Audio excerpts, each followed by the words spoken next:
Oui, mes bien-aimés, une fois de plus, j'ai dit merci à Dieu pour cet après-midi.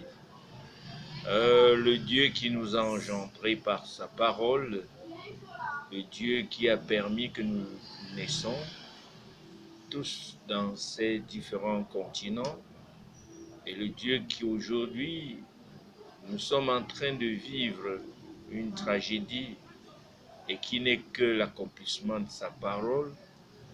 Et nous pouvons donc en être sûrs et certains que c'est sa main forte qui est en train d'agir sur le terrain parce que, en toute réalité, son Proverbe 16, verset 33 dit: on jette le sort dans le pan de la robe d'une personne, mais la décision vient de l'Éternel. Et la parole de Dieu nous dit encore dans Lamentation 3, 37 que 37 à 38, qui dira qu'une chose arrive sans que l'Éternel l'ait ordonné? N'est-ce pas de la volonté du Très-Haut que viennent les maux et les biens? Sa parole le dit encore également dans Amos 3, verset 6, qu'on s'entonne la trompette dans une ville sans que l'Éternel l'ait ordonné. Et arrivait-il un malheur dans une ville sans que l'Éternel en soit l'auteur? C'est Dieu qui fait mourir, c'est Dieu qui fait revivre selon 1 Samuel 2, verset 6. C'est Dieu qui fait descendre dans la fosse, c'est Dieu qui en fait remonter. Donc nous pouvons donc comprendre qu'en ce moment, comme il avait prévu au dernier moment, il y aura des catastrophes. Nous sommes en train il y aura des pestes, il y aura des épidémies. Nous sommes en train de vivre cette situation maintenant. C'est ce que nous devons donc comprendre et comprendre au plus profond de nous et savoir que c'est Dieu donc qui est en train de nous parler. C'est Dieu qui est en train de dire c'est moi qui agis. Bon, maintenant, la chose que chacun devait se poser en ce moment, je suis en train de mourir. C'est un voyage. Je vais réellement où? Je vais au ciel ou en enfer? Si je dis que je suis en train d'aller au ciel, quand est-ce que donc le Père est venu me prendre au milieu des impies et enlever mon iniquité comme il a fait pour Isaïe, dans Isaïe 6, verset 5? Quand est-ce qu'il a fait? Si je ne suis pas donc au courant, si je ne sais pas quand est-ce qu'il a fait, c'est qu'il n'a réellement rien fait pour moi. C'est qu'en réalité, si je meurs, je pars en enfer.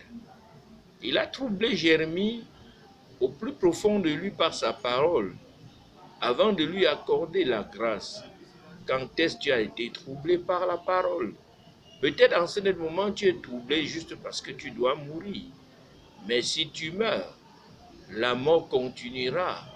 La mort, la souffrance continuera. Donc c'est pour ça, mes bien-aimés, en ce moment, chacun devait se poser la question, plutôt est-ce que le Seigneur m'a accordé sa grâce? Si le Seigneur a accordé sa grâce, ça veut donc dire qu'il t'a d'abord jugé. Or, qu'est-ce que une personne qui n'a pas encore écouté la condamnation de Dieu peut se dire directement que non, Dieu a tout condamné le monde, comme si c'était une affaire générale. Il y a un verset biblique qui va te juger et il y a un verset biblique qui va te condamner. Il y a un verset biblique qui va t'accorder la grâce. Vraiment, en réalité, on ne fait rien par décision humaine pour devenir enfant de Dieu.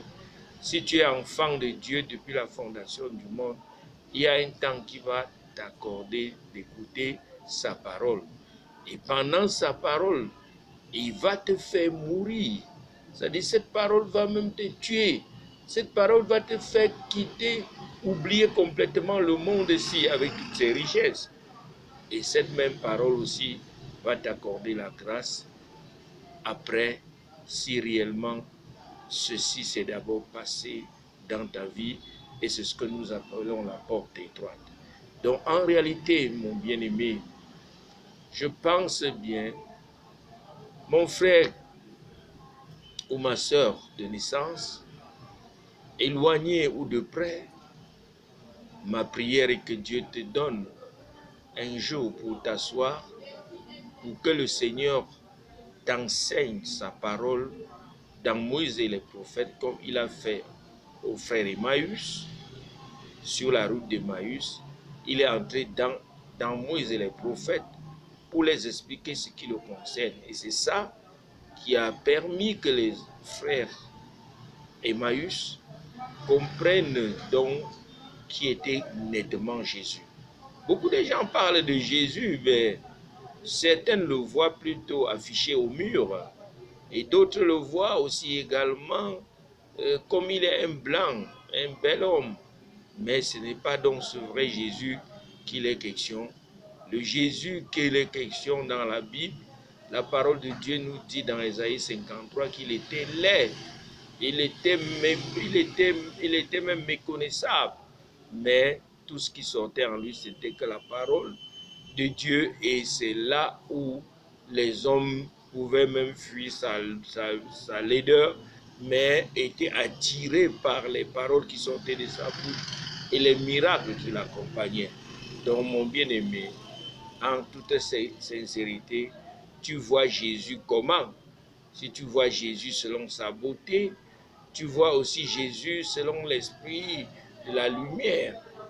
Comme une fois peut-être tu aurais songé, tu l'as vu, il est venu comme étant brillant, il t'a parlé, c'est qu'il ne s'agit pas du ce vrai Jésus.